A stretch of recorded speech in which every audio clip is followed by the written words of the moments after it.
Welcome to the Better Business, Better Life show. I'm your podcast host, Debra Chantry-Taylor. In this podcast, I interview business owners, EOS implementers, and business experts who share with you their experiences, tips, and tools to help you create not only a better business, but also a better life. At the end of each show, you will have 3 tips or tools that our guests share that you can implement immediately into your life. If you want more information or want to get in contact, you can visit my website, debra.coach. That's DEBRA.coach. Please enjoy the show. And today I'm joined in studio by Kat Peters, who is the, we'll call it co-owner, co-founder of HireStaff, which she actually started with her husband, Johnny. Welcome to the studio, Kat. Thanks so much for having me. Oh, absolute pleasure. Looking forward to hearing your story. So tell us a little bit about HireStaff. So it's been going for around 5 years now, is that right? Yeah, so the business started in 2019 and essentially HireStaff is a recruitment agency and we focus on temp and temp to perm based roles. So we cover a whole bunch of different industries, but mainly trades and construction, manufacturing, logistics, warehousing. We've just opened our white collar division as well. So we now can do all of the kind of hands-on manual work, but also the business support side. So finance roles, admin, and all of that kind of stuff. So we're a fully rounded agency now. Excellent. And so why did you decide to start your own business? Because we had a quick chat before we came in here and you were working in marketing in sort of, very big companies and Johnny was working in some quite large recruitment agencies as well. That would have been a nice cushy kind of job where everything's kind of, done for you. Why did you decide to go out on your own? Yeah, well, I guess Johnny and I had always had a bit of an entrepreneurial spirit as such. So we've done a few house renos where we've bought, done it up, flipped them on. We've always had an idea that we wanted to do something on our own. And we got married in Jan 2019. We got back from our holiday and Johnny just said to me, Kat, I don't want to go back to a big corporate. The culture isn't great. They don't do things the way that I think they should be done. I reckon we could do it better. So essentially, I reckon in the course of a couple of days, we came up with a brand name, we designed a logo, we built a website, and then it was all on from there. And essentially, Johnny kind of ran it on his own for the first year with me doing all the ops and payroll and all the back end stuff. And then we've grown it to a team of 19 in 4.5 years. Wow, that's great.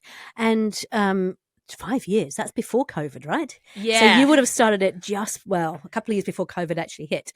Yep. Yeah. So April 2019 we started and then literally 1 year later, COVID hit and all of our temps were off site because at that point in time we were just doing trades. Right. So we had electricians and carpenters and they were with a lot of the kind of big companies and overnight we had nothing. So it went from being this great kind of growing business overnight to everything being shut down, which was really, really hard. So we'd hired our first staff member, I think, in the January of 2020. And then by March, we had to let him go because no one knew what was going on. We had no bloody idea how to kind of manage it. Yes.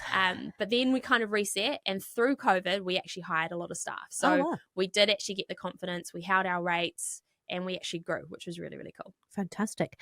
And so going from working for somebody to working on your own, what's been the biggest kind of challenges for you in terms of doing that? Yeah, well, a lot. It's actually funny, when you wake up in the morning, you're like, oh, shit, I feel kind of sick today. You can't have a sick day. There's no such thing when you own your own business. So I think you actually have less flexibility when you work for yourself because it doesn't stop.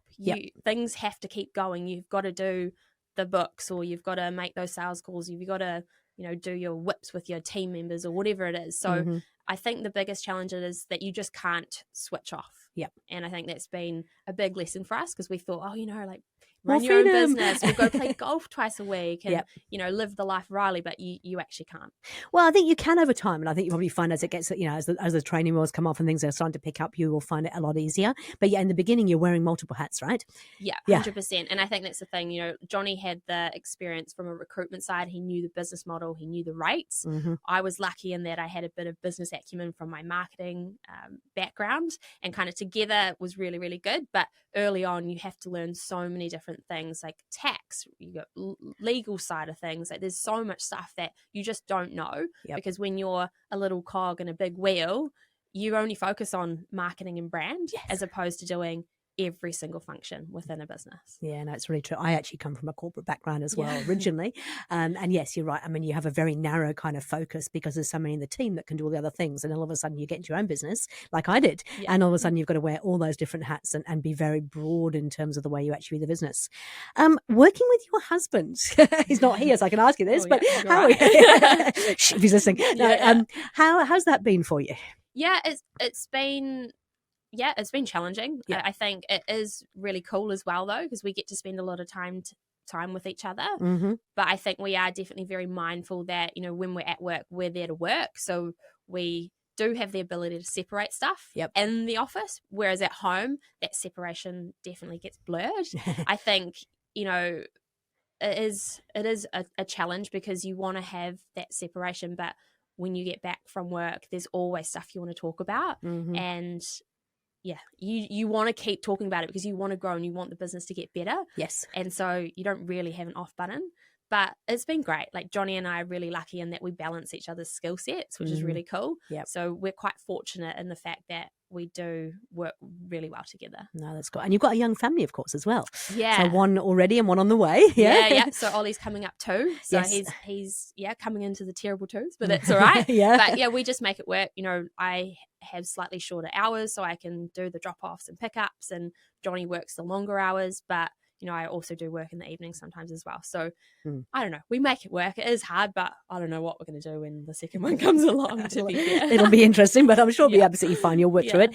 So we just talked before again, you just won an award. So congratulations. Yes, thank you. Tell us a little bit about that. Yeah. So basically since we started the business, we've been entering the Auckland Business Awards. So they're run by the Auckland Business Chamber. Yep. And we've been finalists 3 times for Best Emerging Business. And finally this year we took the prize, which is awesome. So we finally won, which is really, really cool. So I think it's just testament to our determination and the growth that we've seen. And, our team has been working extremely hard over the last 18 months to kind of get us into this position. Yep. And so we've both grown financially, but all our systems are great. Like it's a fully rounded business now. And I think that's probably why we've won it this year. Sure. And so how many staff do you say you've got now? So we've got 19 full-time staff and we've got about 400 people out on site working for us. So that's across our a variety of different clients. Yeah, sure. Okay. And so systems and processes, I want to explore that a little bit further because it's one of the things I'm very passionate about is that if you really want to create a business where you can get away from the day-to-day, you've got to have replicable systems, you've got to have processes, you've got to be able to actually let go and let the team get on with it.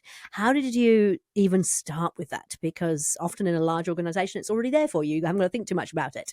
Yeah. So it's actually funny, people talk about COVID as this nasty thing that happened, but there was actually a lot of good that came out of it for us. So, when we first started, everything was done on paper, for example. So terms of business with clients, application forms with candidates, everything was manually done, scanned, and then saved into the system in a folder as such. Whereas when COVID hit, we couldn't meet our candidates, we couldn't meet our clients. So we had to digitalize some of our key processes. Okay. It kind of forced our hand as such. Yep. So in a way, we had to adapt and we had to move pretty bloody quickly because in absence of meeting candidates face to face, we had to get them to fill in forms online and we had to interview online and all that kind of stuff. So we have, changed our processes internally, which has allowed us to scale probably a lot quicker than we would have otherwise. Yep. And I guess from, like a payroll and finance side of things as well, we've also kind of step changed that. So again, it used to be manual timesheets each week. So a temp would fill in their hours, they'd get the client to sign it off, they'd send it in. Our payroll team would manually enter it into the system, whereas now it's all digital. And so has that been sort of your own software, or have you used off-the-shelf software, or how have you actually done that? Yeah, there's a lot of off-the-shelf software. We did a lot of research. The project took us probably 18 months to implement because there's a lot of good options out there, but we wanted everything to kind of talk to each other. So we are now in a position where our CRM talks to our payroll system. Everything is kind of cohesive. Our payroll system talks to our invoice system. So everything's linked. So it allows us to have only 2 non-billing people. And when I say non-billing, it means people that aren't generating money. Yep. So 2 out of 19 staff are essentially just dedicated to ops and payroll and stuff. Whereas a lot of other businesses, and you can see it online, they've got 5, 6, 7, 8 people doing the same job that we've got 2 people doing. So it's very efficient for us now that we've got those systems in place. And so did you get some help with that? I'm just interested in terms of, how did you go about it? So you knew it had to change. In fact, as you said, you were forced, your hand was forced because of COVID. What was the first kind of step towards that? What did you have to do to kind of go, this needs to change? Now what? Yeah, well, I guess I was lucky in that in my marketing career, I've kind of come across a number of different platforms and tools that have already been used by other businesses. So I'll be honest, like everything kind of fell on me to get us sorted. Johnny's awesome with sales and all of that kind of stuff, but his skill set definitely isn't in the back end ops, whereas that's definitely mine. Yes. So I think it was just, you had to learn really quickly, do a lot of research really quickly. We have a business coach as well that we've been seeing since probably 2 or 3 months into when we started, and he was a really, really good help for kind of suggesting things. But we used a CRM that one of our competitors use, and then from that there was a lot of partners that we could kind of tap into. So it was actually pretty easy, to be fair. I don't know, maybe we just make it look easy, but I was going to say, you probably underestimate what you already know. I think a lot of people don't necessarily have that. Tell me a little bit about the business coach, because obviously I'm a business coach myself, and I'm very much an advocate. I actually believe you should always have a coach, an operating system in the business, and then a peer group you can actually talk to as well. But not everybody understands or appreciates the benefit of that. So what's been the benefit? Why did you get one to start off with? What's been the benefit of that for you? Yeah, so I guess we knew that we didn't know everything. Yep. And we knew of business coaches. I don't know how, but we did. And Johnny just did a Google search, literally. And this person that we use, Toss, he ranks number 1. Yeah. And we met with him and we developed a really good rapport straight away. He was young, he'd built and sold businesses, he was punching above his weight for his age. Like, he was just a really cool guy, and he knew a lot. He was very knowledgeable. And I think, business can be really lonely, and people don't really get it if you haven't been in business. They're like, oh yeah, that must be fun, it must be easy, and you're like, no. It's not. So he was a really good advocate for what we were doing, and he has kind of nudged us along in the right direction. But equally, we often go there, we'll talk to him and be like, crack on, do it. So sometimes it's just reassurance of your ideas as opposed to actually getting advice. Interesting. Is any of your family business owners or entrepreneurs? So my old man runs he ran his own building business. It was just him, but he was still self-employed. So I guess I've seen it. And also Johnny's stepdad run a sign company in the UK. So I think we've probably grown up around, people that have actually worked for themselves, which is quite cool. And also other people in my family, like my brother is in real estate. So he's always kind of worked for himself. And we always know, every book that you read tells you that you're only going to get rich if you work for yourself. So that was, I guess that's another main driver. We want financial freedom, and the way to do it is by working. It's just interesting though, because you mentioned being lonely, and I suppose, so I grew up in a very traditional family, which means that my mum and dad, they didn't actually even understand working for yourself. Their goal was to basically have me get a good education so I could find a good husband, so I could settle down, get married, and we could lead like a good life working for somebody else. I was the black sheep of the family, pushed against all of that and wanted to do something different. But, if you are starting a business, there is that loneliness, right? Because you can't talk to other people because your friends who are working in corporate marketing still don't understand what running a business is really like. Would that be fair? Yeah, 100%. And even now, like we don't have anyone in our friendship group that runs their own business. Everyone's in a 9-to-5 job, and when you tell them you can't do something because of the business, they're like, they don't really get it. And you also can't lean on them for advice. Or the challenges that we face are very different. If shit hits the fan in a corporate, someone else will help, and you're still going to get your pay at the end of the week. Whereas if a client doesn't pay an invoice for us, like, we feel it in our pockets. So it is very different, and people just don't get it. No, they don't. Which is why I think it's important to have that coach, potentially a peer group you can actually talk about those things with as well. So tell us a little bit about winning the award. So when you go and you enter a business award, they obviously have criteria, they have a process that they go through as well. What was it like going through that process? What kind of questions do they ask you, and what are they looking for in your business? Yeah, so I think it depends on what awards you're entering. So we've entered a couple. We've entered Deloitte, where we came 4th on the Fast 50. Yeah, Fast 50 last year. We'll be back this year as well. I've actually been asked to speak on the panel. I've spoken to the launch launch event a few weeks ago, and on the actual event night, I'll be speaking as well. So with Deloitte, it's financial, it's numbers, it's hard and fast, it's black and white. You're either in or you're out, which is quite nice. Whereas the business chamber is a little bit more subjective, and I think you've got to be a fully rounded business. It's not just about growth. It's not just about high numbers. It's about doing all different functions really well. So how do you treat your staff? Like, how do you do your marketing? What's your strategy and planning like? So they ask a lot of questions around how you actually operate internally. You know, what are the challenges? Kind of similar to what you're asking me today. You know, what are the challenges? How did you overcome them? All of that kind of stuff. So it's a lot harder to win those awards than it is to win a Deloitte. Yeah, but both are equally, great in terms of the Deloitte is about hard numbers. So business is a mixture of hard numbers and the soft skills as well. And I think actually that the people part is really fascinating, right? Because people can make or break a business. How do you make sure you have the right team in HireStaff? Yeah, so our whole business is made on people. We get good people in, and our product is people as well. So we're very different to other agencies in that we don't recruit from within the industry. Every single person that we've recruited, we've hired based on attitude and energy.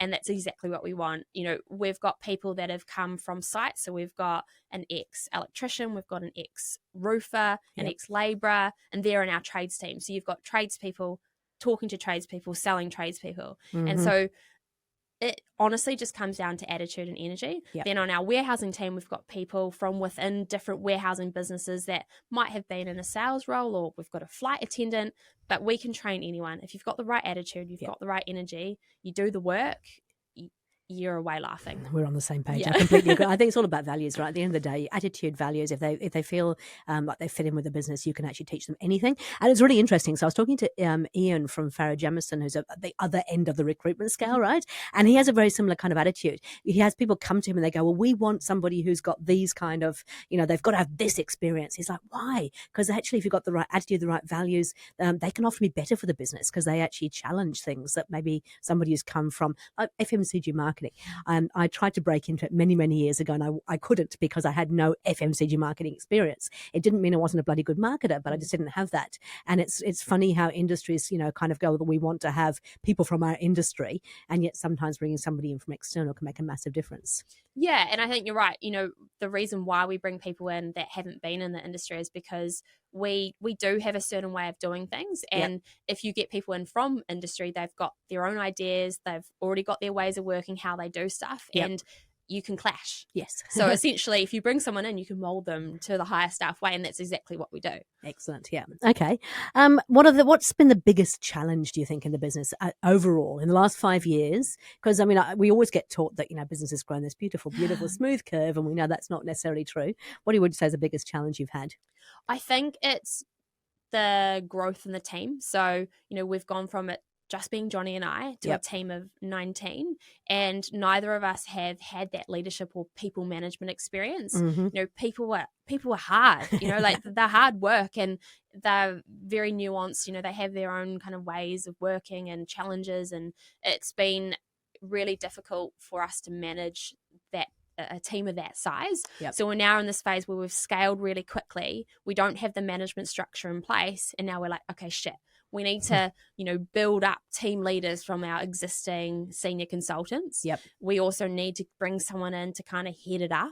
So now we're in that stage of, okay, all right, we need to put a bit of structure in place. We need to get some more support at a management level so we can actually go away and grow the business as opposed to working in it day to day, managing whips and all that kind of stuff. So I think that's the biggest challenge, and just generally dealing with people is difficult because everyone's different. Yeah, no, I completely agree. And actually, people do they need to have boundaries. They need to actually understand how they fit in, how they contribute to success, what they do that doesn't contribute to success as well. Okay, and so what are you most proud of? Because apart from winning an award, of course, which is amazing, but what are you most proud of in the business?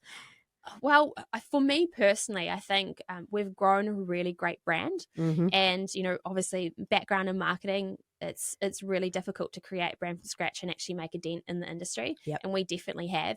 I would say that we're one of the biggest players, particularly in the Auckland market now. Yep. So I think building that brand from scratch is a real success for me. Yes. And, we were also nominated for Marketing Excellence in the Business Chamber Awards as well. So Perfect. even that nomination is really special. Yep. But I think overall getting 4th in Deloitte last year is definitely the highlight. We had over 500% growth to get there. Yep. And we are officially the fastest growing recruitment agency. We're the fastest growing services business across New Zealand nationally. Wow. So that's definitely the biggest achievement that we've had. Again, congratulations. That's really cool. I'd give you a high five. Thanks, Okay. And so what are the plans for the future? What do you, because, the ultimate goal, I suppose, is to have that chance to have more freedom, to have time with the family. What's the goal? What does the future look like?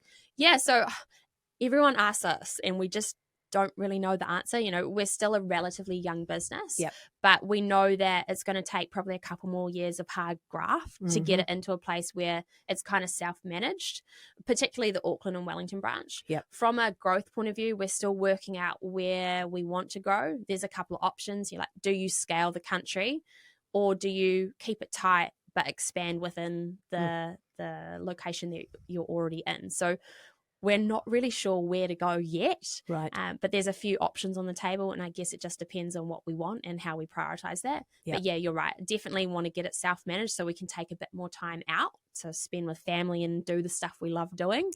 But equally, we still want to be heavily involved in the business. Fair enough. Okay, cool. So what I always ask my guests, what are the sort of 3 top tips or tools that you can share with people listening? Because it's like, is there a great book that you've read? Is there something that you kind of go, I wish I'd done that earlier? What would they be? I think the biggest thing for us, and I think why we've done so well, is focus. So I think a lot of businesses, they want to do everything and be everything to everyone, whereas we've been really, really tight in what we've focused on. So when I talk about focus, it's focusing on 2 or 3 sectors that we want to go after. It's making sure that from our marketing point of view, we're only investing money in a couple of channels that we know work. So it's making choices and saying no. And that could even be saying no to clients that want to screw you down on rates. So I think you need to be really, really focused on what you do in all different functions within the business. And then that will allow you to do things really well. And I think, there's an old saying, or there's an old adage that, the most successful people are the people who say no. Because if you keep saying yes to everything, you actually lose the capacity to have space for the really good stuff. And there are some clients, let's face it, who just are not the right clients and we shouldn't work with them. 100%. And that's the thing, early on, Johnny was very, very mindful that we didn't drop rates. Even through COVID, we didn't drop rates because once you go down, it's bloody hard to come back up. And so, from our point of view, we don't go after the commercial companies that have 500 staff because they want to pay the lowest rate. It's all about money for them. Whereas we'd rather kind of go after the medium-sized businesses that are happy to pay the rates, and we deliver a great service. So we might be a little bit more expensive than other agencies, but you get what you pay for as well. Not comparing apples with apples. Okay, so focus. Completely agree. Definitely focus. Number 2. What do you got? Number 2. I think it's around, we've already kind of spoken about it from a support point of view. Have the right support around you early on, because that will put you in a really good position. So we had our business coach from the first couple of months, but equally we've got an HR consultant that we lean on. We've got a legal team externally that we lean on, immigration, accounting. So you don't have to have all the functions within your business. You just need to have them around you. So making sure you've got the right support systems in place, I think is really, really important. And we can't do everything. And it does my head in a little bit, because this whole number 8 wire mentality of Kiwis is really, really good from an innovation point of view, right? It's great that we're pushing the boundaries and we're wanting to change things and we're prepared to give it a go. But it also means sometimes we think we can do everything ourselves. And I'm an ex-marketer. So I always hate it when I kind of work with companies that kind of go, oh yeah, well, we can build our own website. We don't want to pay all that money to our website built, or we won't pay to have our brand done. It's just a logo. We can come up with a logo. We can use Canva. And it's like, actually, start properly, get the support. As you said, it hasn't got to be internally, but get the right people around you. It just makes such a huge difference if you can get the foundations right from the beginning. 100%. And I think in hindsight, if we look back, one of the things that I wish we'd done is done all that systems and process stuff earlier. I mean, it was only a year in where we were forced to do it because of COVID, but if we'd had all of that stuff set up from day one, we probably would have been able to scale quicker. albeit, we had to be mindful of cash flow at the same time. But, sure. Yeah. Cash flow is always Yeah. cash flow's king. And before I ask for the third one, I just want to explore the immigration a wee bit, because obviously, I imagine you are quite reliant on immigrants to actually fill these roles and things in the company. It's been a tough couple of years, hasn't it? Yeah. Immigration is very, very challenging. So obviously with COVID, the borders shut. Yep. Prior to that, we had a lot of overseas qualified sparkies and carpenters and all that kind of stuff. And these people want to work. Mm-hmm. They are so reliable. They do the jobs that a lot of Kiwis don't want to do. Yep. And so when the borders shut, it was really, really challenging. Yep. Even when the borders have been open, the process with accreditation has been quite challenging. Quite slow. There's very slow. There's a lot of red tape. You've got to prove a lot of different things before you can actually bring them over. So we're accredited in New Zealand. We're also accredited in the Philippines. Oh, yep. But we've actually put that on hold this year because of what's happening in the market. Mm-hmm. We're hoping to open it up once the economy starts to pick up and businesses have a bit more confidence, because it's pretty bloody risky bringing people in at the minute. Yeah, it's really interesting. I don't want to get political at all, but I know when I was living over in Australia, and I came from the UK, moved to Australia, I was living in a household of aircraft engineers, and they were all British, and they were all trained and educated in Britain on how to work on aircraft, and yet they had to go through this ridiculous process to transfer their qualifications to Australian qualifications.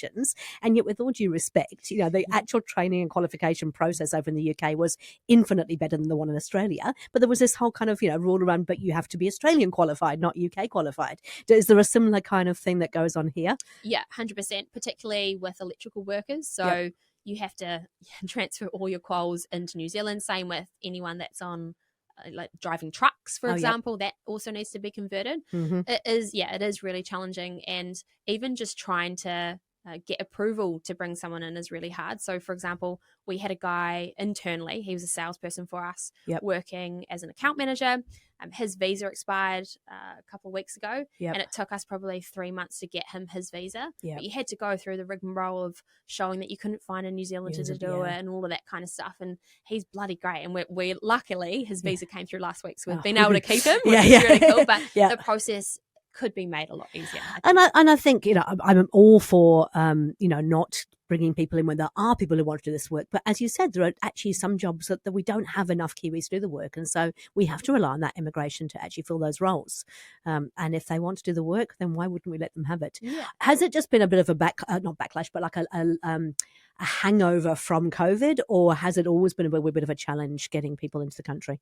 I think, well, for us, I can only talk from our experience. Definitely, we were only obviously set up in 2019, and at that point, initially, we had a lot of overseas workers in that wanted to do the jobs that Kiwis didn't. Yep. And when the borders, got shut and people had to go back home, it was really hard to fill some of the low-skilled roles. Mm-hmm. And so now that the borders are open, we're definitely seeing a lot of people and a lot of backpackers coming in. Yep. Some of our clients only want backpackers because they know they're going to work 40, 50-hour weeks, and they're reliable, they turn up, they do a good job because they're here to work, make money, and then kind of travel around the country. So we saw it when we were, it was in the middle of COVID. I think there was a point where we opened up a little bit, and so we were able to travel a little bit around New Zealand, and we love cycling. So my husband and I actually went cycling in the Hawke's Bay. We love the Hawke's Bay. It's our second favourite place outside of Auckland.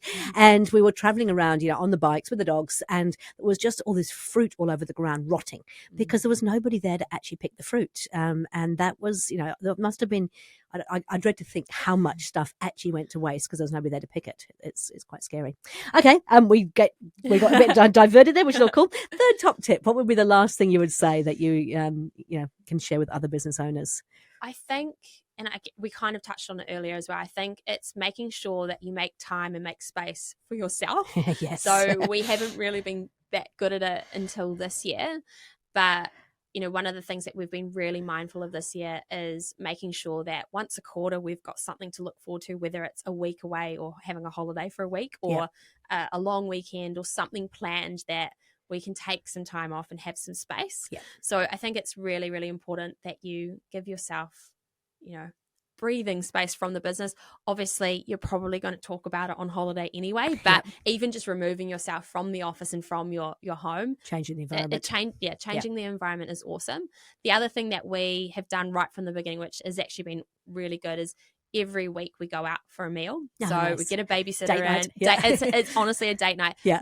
we go out for a meal, and it does give us the ability to switch off, even though we don't really. Yeah, but yeah. still just having a nice meal out, and that's also a bit of a reward for all of our hard work. So it's having those regular things in, and you've got to be structured and planned with it, because if you don't, then you're probably not going to do it, and you'll always be like, oh no, I've got to do this. We'll go out to dinner tomorrow night. And I think it's similar in business as well. I mean, even when you've got to work, because in business, you've got the business as usual stuff, and you've got the stuff that is actually the non-urgent but important stuff that moves the business forward. And I think you've still got to make time for that as well. And people laugh at my calendar because it is so structured in terms of I have a morning routine, I have an evening routine, I have certain blocks blocked out for clarity breaks, certain blocks for doing bits of work. And it feels like it's very structured, but it actually gives you freedom. Because if you didn't do that, I guarantee somebody else will fill that gap for you. No matter what that gap is, somebody will find something to fill it with. And so even just planning your date nights, planning your weekends away, like we're going down to see Robbie Williams in Napier very shortly. And, just knowing that's coming up, it forces you to actually take that time out, which if you didn't actually plan it, it could very easily just get eaten up by the all-consuming thing called business. Yeah, 100%. And I think even during the week, I try to do a similar thing to you. So on Fridays, I'm at home. So I know that on Fridays I can get all of the big project stuff that's actually going to move the business forward, as opposed to being in the office where people ask you questions or they want to chat or you've got a whip or whatever it might be. So you've got to make that space for yourself, both for your own mental health, but also to drive the business forward as well. Yeah. I was actually talking to a lady the other day who has got so the Eisenhower matrix is the matrix most people know about, which is the urgent, non-urgent, important, non-important. And she said, we don't need any more urgent or important stuff in our lives. So she's got this 4Q framework. And it's really, really cool because it actually turns it on its head. And it just talks about actually, rather than trying to make ourselves busier, how do we make sure we maximize our energy and our use of our energy? So she's coming on the show very shortly, so I'm quite looking forward to seeing that. But yeah, it's just interesting that, she says it's even just things like when you come into work in the morning, if you're a leader or a manager, you're usually kind of driving into work or walking into work and going, hey, when I get into the office, I'm going to work on XYZ project. And then, of course, you walk into the office and suddenly everyone in the office wants to kind of go, oh, Kat, can I just grab you for a moment? Let me just ask you this. And if you're anything like me, you get a little bit triggered by that. It's like, but I came in here to do this and now you're all asking me these questions. And so because you get triggered, then, of course, they see that on your face and then they get triggered. And suddenly we're all kind of in this triggered kind of high stress environment. Just come into the office and just the first thing you do is you actually come and go, right, I've got 1 hour. Anybody want me, need me? What do you need? How do I help you? What can I do to make the business kind of work better?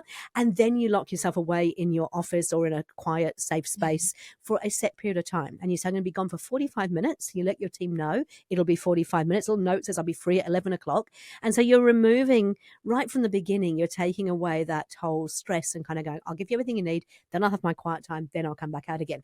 Yeah, 100%. And I loved it. I just thought that was, to me, that was just genius, because I don't think in all of I've managed staff my entire life, and in all my time, I've always got caught in that trap of being triggered by people wanting my time.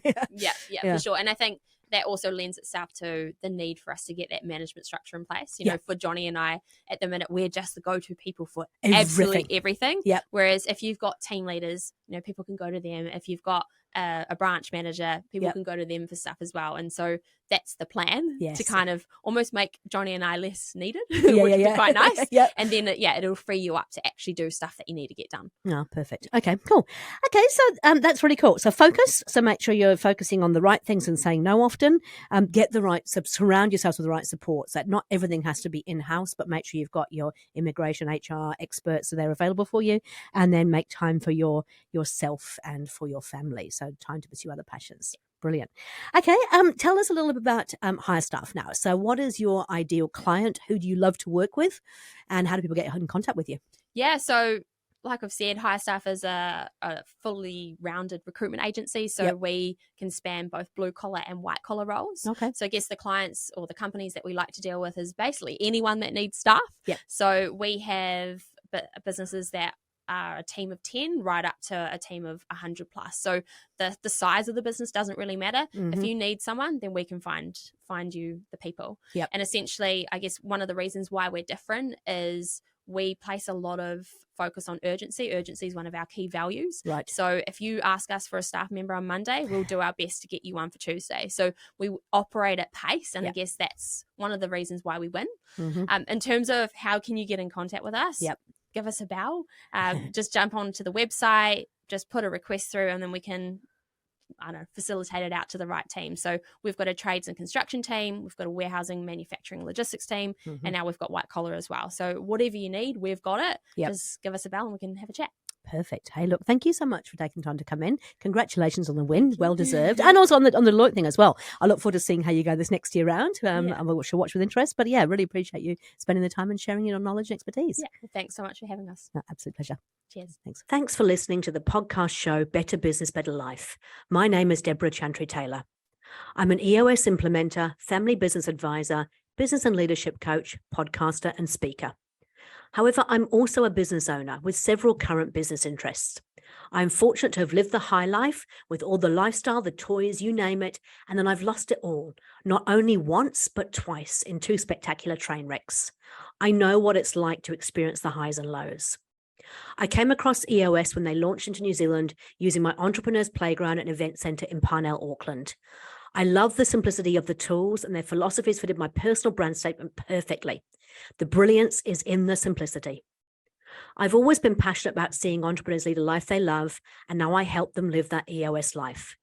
Doing what they love, with people they love, making a huge difference in the world, being compensated appropriately, and with time to pursue other passions. If you want more information or want to get in contact about using EOS in your business, you can visit my website at debra.coach. That's www.debra.coach. Thanks for listening.